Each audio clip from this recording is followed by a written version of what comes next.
Ya udah, sama dengan derasnya tangisan orang tua yang anaknya putus kuliah karena di PHK orang tuanya dan dipotong KIPK-nya. Kawan-kawan.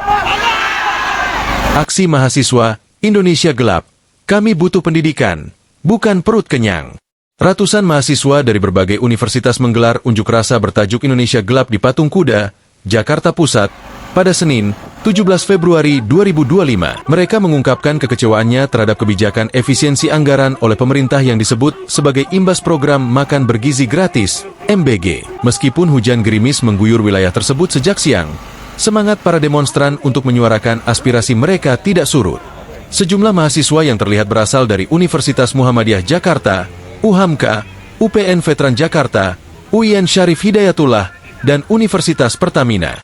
Mereka berkumpul untuk mengekspresikan keresahan terhadap kebijakan pemerintah yang dinilai merugikan.